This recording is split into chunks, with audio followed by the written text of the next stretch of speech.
भैँसको मान्छे पारिजातको मनोवैज्ञानिक र अस्तित्ववादी उपन्यास हो, जसले एक साधारण मान्छेको जीवनभित्र लुकेको पीडा, असन्तोष र समाजप्रतिको वितृष्णालाई उजागर गर्छ। कथा म पात्र वरिपरि घुम्छ, जसको जीवन गरिबी, असफलता र आत्मविरोधले भरिएको छ। उसको आफ्नो आमासँग सामान्य र सङ्घर्षपूर्ण जीवन बिताइरहेको हुन्छ। उसको आमाले उसको पालन पोषण गरी ठुलो बनाएकी छन्, तर आर्थिक अभावले उनीहरूको जीवन निरन्तर दुःखले भरिएको हुन्छ।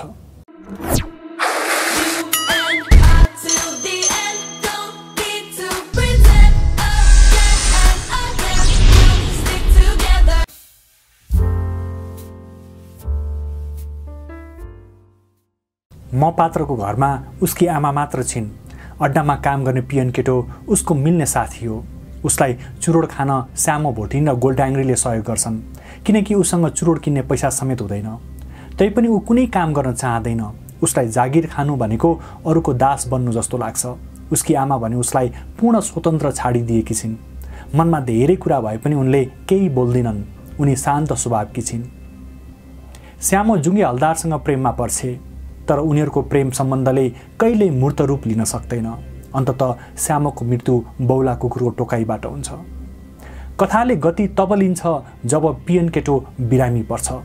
उसलाई टिबी रोग लाग्छ, तर जागिरबाट तलब नपाएको र अरूबाट पनि सहयोग नपाएको कारण ऊ सधैँ एनासिन खाएरै रोगसँग लड्छ। उसको अवस्था दिन प्रतिदिन बिग्रदै जान्छ। अन्ततः उसले जागिर छोड्छ। म पात्रले उसको साथ निभाउँछ, तर उसको अवस्था टुलु हेर्नु बाहेक उसले केही गर्न सक्दैन।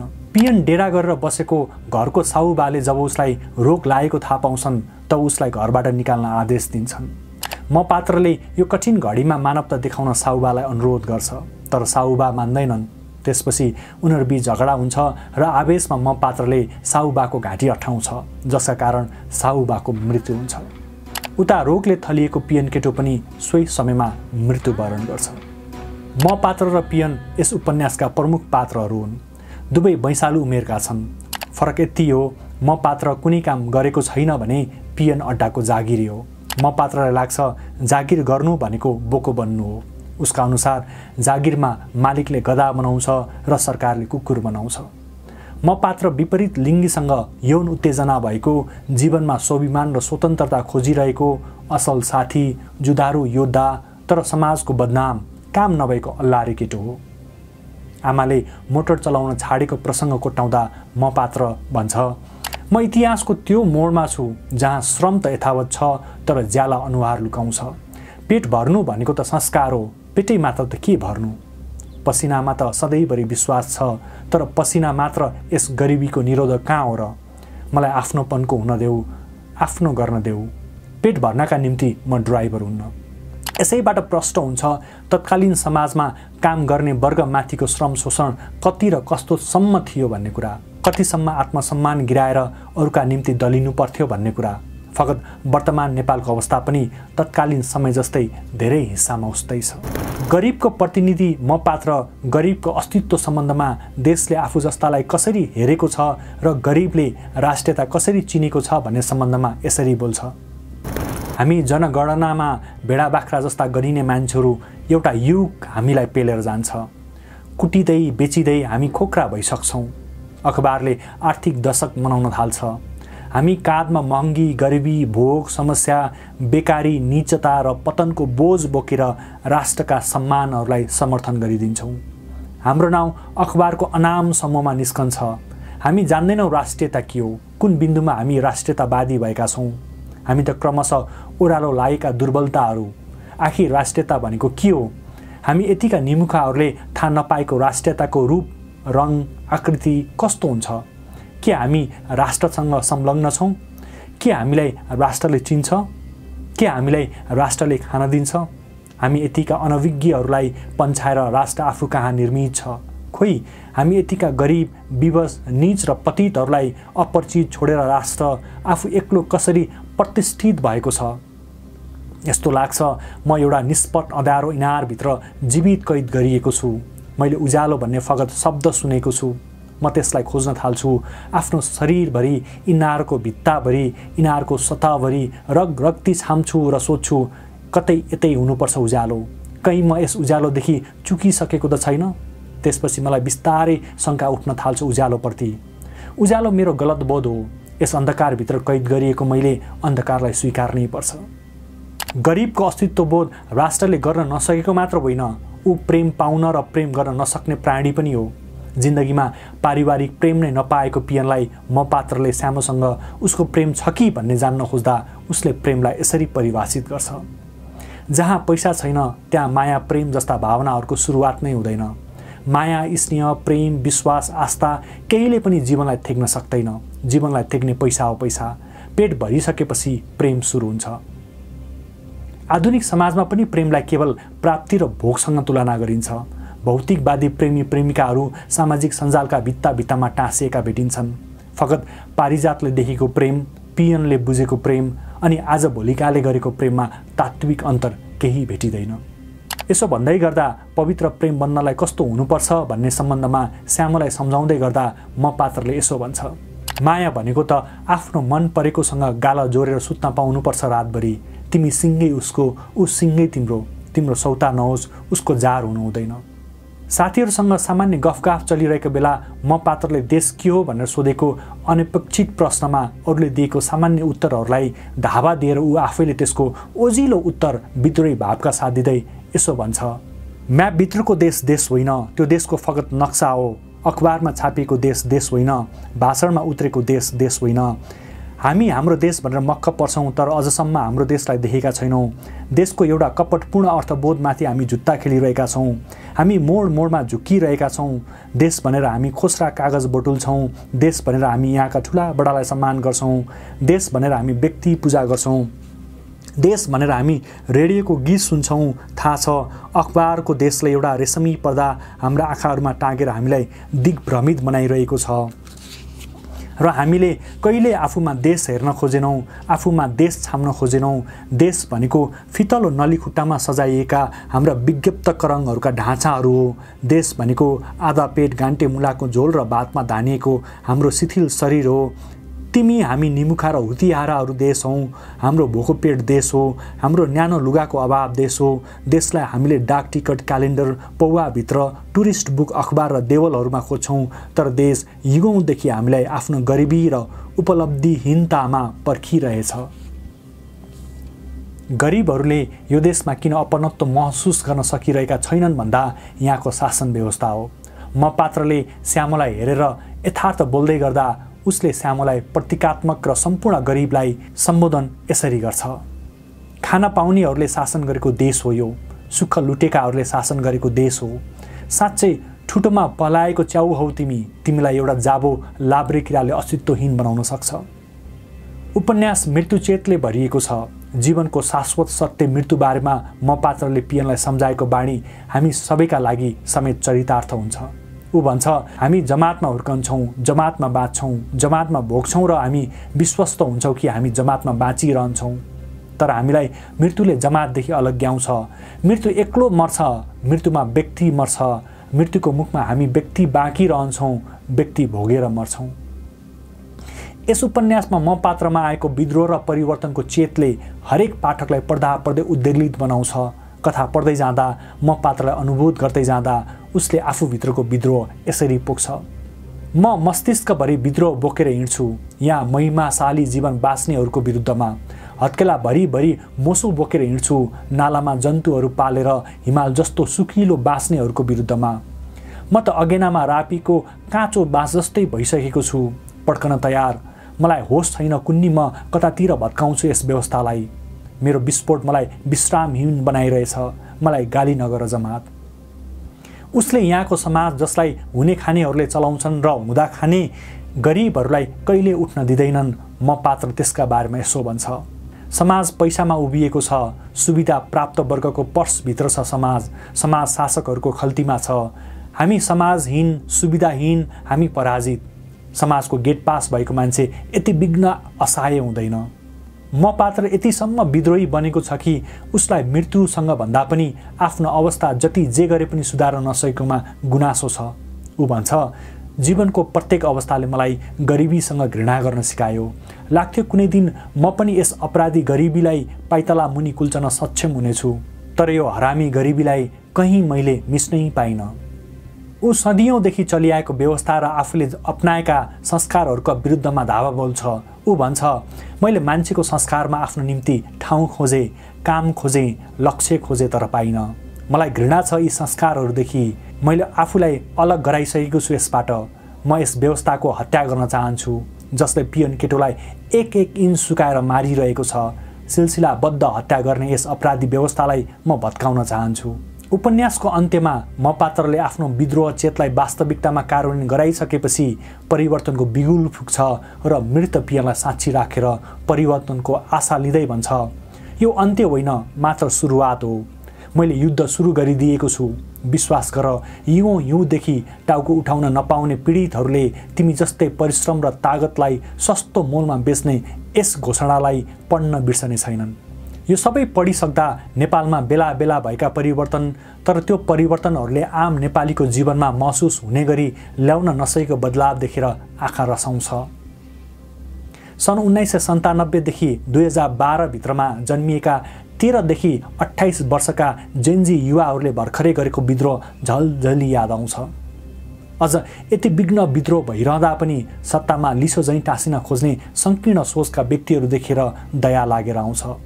आन्दोलनमा देशका खातिर शहादत प्राप्त गर्ने ती कलिला फुलहरूलाई सम्झेर आत्मआलोचनासम्म नगरेको देख्दा आफै म पात्र बनेर विध्वंसको सुरुवात गर्न मन उद्वेलित हुन्छ।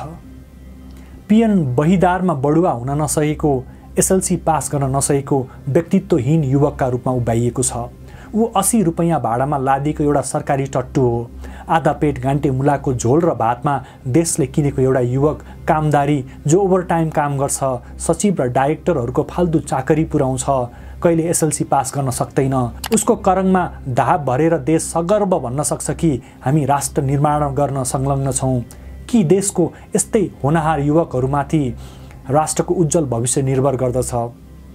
22भन्दा पहिले ऊ छिपिन्छ, 22मा ऊ बुढो हुन्छ र समयभन्दा पहिले उसको मृत्यु हुन्छ। बाँच्नुको नाउँमा ऊ सपनाहरू तह लगाउन जान्दछ, गुनासोका कुराहरू डायरीमा लेखेर लुकाउन जान्दछ। एउटा अचेत मान्छे ऊ, सधैँ दुःखले उसका छालाहरू निदाइसकेका छन्, चिमट्नु दुख्दैन। पुसको जाडो ऊ 2वटा कमिज एकसाथ लगाएर र एउटा च्याङ्लो मन्डी ओढेर बिताउँछ। प्रतिरोध र विद्रोह गर्न नसक्ने ऊ 22 साल उमेरमा गुनासाका कुराहरू डायरीको पानामा लेखेर रुने पात्र हो। ऊ आमा बाबु नभएको, आमाको माया नपाएको, बाबुको दुर्गति हेर्न नभ्याएको, निराश्रित भएको, औषध उपचार गर्न समेत नसक्ने गरिब पात्र हो। अड्डाको पिएन भए पनि जीवन गुजार्न नसक्ने गरिब हो। बहिदारमा बढुवा हुन नसकेको निर्दो जागिरे हो। बिरामी भएर डाक्टरले लेखिदिएको औषधिको साटो 2 चक्की एनासिन लिएर आउने पात्र हो। उसलाई लाग्छ उसका हरेक पल्टका रोगहरू एनासिनले नै ठिक गर्छ। पिएनका अलावा उपन्यासमा होटेलको भाँडा माझ्ने भोटिनी, उसकी गोल्ड्याङ्ग्रे साथी, म पात्रकी तरुणी आमा, श्यामो, जुगे हवलदार, साहुबा, अल्लारे ठिटाहरू पात्रको रूपमा देखा पर्छन्। गोल्ड्याङ्ग्री भन्ने पात्र नामभन्दा भिन्न खालकी छे। ऊ नबोलेरै पनि अरूको आँट छाम्न सक्ने पात्र हो। घरिघरि लाग्छ ऊ आफैमा विद्वान हो, दार्शनिक हो। उसले जस्तो अरूले जीवन बुझेकै छैन। सबैले लाठी भने पनि ऊ सबथोक जान्दछे, सबथोक बुझ्दछे। उसकै छेउमा रक्सी खाएर मातेको मान्छे पल्टेको बारेमा म पात्रले सचेत गराउँदा ऊ भन्छे, मातेको मान्छे त्यति खतरनाक हुँदैन जति सधैँ हुन्छ। मातेको मान्छेले केही पनि गर्न सक्दैन, खुब गरेर त्यहाँ बान्ता गर्छ, पिसाब फेर्छ, त्यहीँ सुत्छ र भोलि उठेर घर जान्छ। म पात्रकी आमालाई तरुणी आमाको रूपमा उभ्याइएको छ, जो अभावमा पनि हाँसिदिन्छे। ऊ कम बोल्ने स्वास्नी मान्छे हो, जसको लोग्ने छैन, माइती छैन। ऊ एउटा सानो जागिर गर्छे देशीकोमा, जसको मूल्य कहिले पनि पाएकी छैन। उसको हृदय विशाल छ, नरम स्वभावकी छे र सन्नाटा जस्तै जीवन बाँचेकी छे।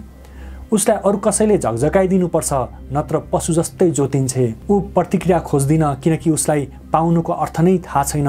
त्यसैले त अल्लारे छोरालाई ऊ जहिले भात कुरेर बस्छे। श्यामो च्याउ जस्तै सुन्दर छे, तर ऊ जीवनलाई सुरक्षित अवतरण गर्न सकिने पलको पर्खाइमा छे। ऊ टुहुरी हो। आमा बाबु मरिसकेपछि पौरख गर्न काठमाडौँ आएकी हो। होटेलमा भाँडा माझ्ने काम गर्छे। जवानीमै कञ्चटका मुजाहरू देखिएर बुढी जस्ती देखिएकी छ। जुगी हवलदारले चुरा ल्याइदिँदा प्रेम सम्झेर उसैको घर जान लागेकी ऊ परिस्थितिकी शिकार हो। जुगी हवलदार विवाहित हो र ऊ अरू कसैको सौता बन्दैछु भन्ने जान्दै पनि उसले एक पेट खान दिन्छ, होटेलमा जस्तो 20 जनाको जुठो धुनु पर्दैन, साउनीको कचकच सुन्नु पर्दैन भनेर एक तह माथि उठ्न खोजेकी पात्र हो। तर बौला कुकुरले टोकेर अन्ततः बेवारिसे मृत्युवरण गर्छ। जुगे हवलदार घरमा श्रीमती हुँदाहुँदै परस्त्री गमन गर्ने पात्र हो, जो युनिफर्मको आडमा आफ्नो रवाब देखाउँछ। श्यामको मृत्युमा रक्सी खाएर बस्ने संवेदनाहीन प्राणी हो। साहुबा पुँजीवादी संरचनाको पुलिन्दा हो, जसले अप्ठ्यारोमा साथभन्दा तिरस्कार र हेयभाव देखाउँछ। टिबी रोगले थलिएको पियनलाई माया, सान्त्वना र उपचारको सट्टा बसिरहेको आफ्नो घरबाट म पात्रलाई निकालेर लैजान भन्छ। गरिबलाई शोषण दमन गर्नुपर्छ भन्ने सङ्कीर्ण सोच बोकेको अन्यायको पराकाष्ठ हो साहुबा। वर्षौँदेखि पैसाको तुजुकमा मान्छे र उनीहरूको मर्यादालाई पैतालाले कुल्चेर आएको समाजको असामाजिक तत्त्व हो। अल्लारे ठिटाहरू चरम गरिबीले पिल्सिएर केही गर्न नसकेका समाजका दिशाहीन पात्रहरू हुन्, जसलाई जीवनमा गर्ने काम भनेकै समय बिताउनु हो जस्तो लाग्छ, चाहे त्यो तास खेलेर होस् या अश्लीलतामा रमाएर होस्। अर्को शब्दमा भन्नुपर्दा समाजले काम नभएको भनेर चिनिएका आफ्नै संसारमा रमाउने प्राणी हुन् अल्लारे ठिटाहरू। पारिजातले उपन्यासभरि म पात्र मार्फत समाजको तल्लो वर्गको सङ्घर्ष, गरिबी, प्रशासनिक अन्याय र व्यक्तिगत असहायतालाई प्रष्ट देखाएकी छन्। उनले सहरको गल्ली, सरकारी अफिस र अस्पतालहरूमा व्याप्त अव्यवस्था र असमानतालाई यथार्थपूर्वक रूपमा चित्रण गरेकी छन्। कथामा आउने होटेलका पात्र, हवलदार, श्यामो जस्ता पात्रहरूले पनि समाजको विकृति र नैतिक पतनलाई झल्काउँछन्। उनीहरूको जीवन धेरथोर यौन कुण्ठा, छलकपट र स्वार्थले भरिएको छ। लेखन शैलीको दृष्टिले वयस्को मान्छे पारिजातका अन्य कृतिहरू चाहिँ कवितात्मक र मनोवैज्ञानिक छ। पारिजातले संवादभन्दा बढी अन्तर्मनको वर्णन गरेकी छन्। पात्रहरूका भावना, मनोवृत्ति र अस्तित्वको द्वन्द्वलाई उनले कवितात्मक शैलीमा प्रस्तुत गरेकी छन्। उनका वाक्यहरूमा लय, चित्रात्मकता र भावनात्मक गहिराई छ। उदाहरणका लागि म पात्रको मनोअवस्था बयान गर्दा उनी कहिले दार्शनिक हुन्छन्, कहिले आत्मपीडामा डुब्छिन्, कहिले समाजसँग विद्रोह गर्छिन्। यही भावनात्मक लहर र आत्मसंवादले पारिजातको लेखनलाई विशिष्ट बनाउँछ। यद्यपि पढ्दै जाँदा आउने भाषा र संरचनागत त्रुटिले भने यसको उत्कृष्ट लेखनीमा ढुङ्गा लागेको महसुस हुन्छ पाठकवर्गलाई। उपन्यासको शीर्षक वयस्को मान्छे अत्यन्त प्रतीकात्मक छ। यहाँ वयस शब्दले कठोरता, बोझ र ग्रामीण जीवनको सङ्घर्षलाई जनाउँछ। वयस जस्तै मान्छे पनि भारी जिम्मेवारी बोकेर बाँचिरहेको हुन्छ। ऊ थकित छ, पीडित छ, तर रोकिएको छैन। पारिजातले यस शीर्षक मार्फत मान्छेको असहाय अस्तित्वलाई चित्रण गरेकी छिन्। ऊ आफ्नो बोझ बोकेर पनि अघि बढ्न बाध्य छ, चाहे संसारले उसलाई बुझोस् या नबुझोस्। यस पुस्तकको सबैभन्दा रोचक कुरा के हो भने पारिजातले मुख्य पात्रको रूपमा पुरुषलाई रोजेकी छन्। यो केवल संयोग होइन, पुरुष पात्रको दृष्टिबाट लेख्दा उनले पुरुष मनको जटिलता देखाउन सक्षम भएकी छन्। उनले पुरुषले पनि गहिरो पीडा भोग्छन्, तर प्राय यसलाई आफ्नो शक्ति र अहङ्कारको पर्दामा लुकाउँछन् भन्ने कुरा प्रष्ट पारेका छन्। पुरुष र महिला दुवैले एकै प्रकारका मानव सङ्घर्ष भोग्छन् भन्ने जीवन यथार्थलाई बुझाउन नियोजित रूपमा प्रमुख पात्रका रूपमा म पात्रलाई उभ्याइएको छ। यसरी म पात्र पारिजातका आफ्नै भावनाहरूको प्रतिबिम्ब हो भन्दा फरक नपर्ला। कथामा म पात्र आत्मबोधले ओतप्रोत छ। ऊ बुझ्छ कि संसार उसको पीडाप्रति संवेदनशील छैन र जीवन केवल निरन्तर बोझ बोक्ने सङ्घर्ष हो। यही निष्कर्षले उपन्यासलाई अस्तित्ववादी धारमा जोड्छ, जसमा मान्छे आफ्नो अस्तित्व खोज्दै गर्दा समाज, परिस्थिति र नियतिको कठोर साँचोमा टुक्रिन्छ। वयस्को मान्छे केवल एक व्यक्ति वा वर्गको कथा होइन, यो सम्पूर्ण पीडित र दबिएका मानिसहरूको कथा हो। यो उपन्यास पढ्दा पाठकले आफ्नो जीवनको कुनै न कुनै सङ्घर्ष यहाँ भेट्छन्। समाजको असमानता, गरिबी, आत्मविरोध र नैतिक पतनले यहाँ प्रत्येक पङ्क्तिमा चोट पुर्याउँछ। पारिजातले यसमा आफ्नो कुनै कृत्रिम नायकत्व देखाएकी छैनन्, यसमा यथार्थको नाङ्गो रूप प्रस्तुत गरेकी छिन्। यो उपन्यास गम्भीर र दार्शनिक पाठकहरूका लागि हो, जो व्यक्तिले साहित्यमा केवल कथा होइन, जीवनको अर्थ र मानव पीडाको खोजी गर्छ। उसका लागि यो कृति एक गहिरो अनुभव हुनेछ। तर जसले रमाइलो कथा, हल्का संवाद र मनोरञ्जन खोज्छ, ऊ यस उपन्यासको गहिराइमा हराउनै सक्दैन। यसको गहनतालाई उसले बुझ्नै सक्दैन। अत वयस्को मान्छे उपन्यासले पारिजातको साहित्यिक परिपक्वता, उनको मनोवैज्ञानिक दृष्टि र कवितात्मक कलालाई एकैसाथ उजागर गरेको छ। उपन्यासले समाजका ती पाटाहरू देखाउँछ जुन हामीले प्राय व्यवस्था गर्छौँ, जस्तो कि मानिसको भित्रको थकान, व्यवस्था र बाँच्नु पर्दाको दुःख। यो पढेपछि पाठक केवल कथा सम्झिँदैन, आफूभित्रको अस्तित्व चेत प्रश्नसँग पनि जुझ्न बाध्य हुन्छ। यही कारणले वयस्क मान्छे केवल पढ्नका लागि मात्र लेखिएको उपन्यास होइन, यसको गहिराईलाई बुझ्न उपन्यासका पात्रहरूलाई आफूभित्र समाहित गरेर महसुस गर्न सक्नुपर्छ पाठकवर्गले। मेरो व्यक्तिगत मूल्याङ्कनका आधारमा यस पुस्तकलाई रेटिङ गर्ने हो भने यस उपन्यास वयस्क मान्छेलाई म 5 पूर्णाङ्कमा 4.5 दिन चाहन्छु। The only thing in life that has meaning are the things you gotta work for, believe me. Take into your hands a plan, your own hands can land your own brand. And damn, I feel like no one takes accountability. They want the credibility, convincingly unwilling to put in the fucking hours it takes to get some power. Don't be fucking sour.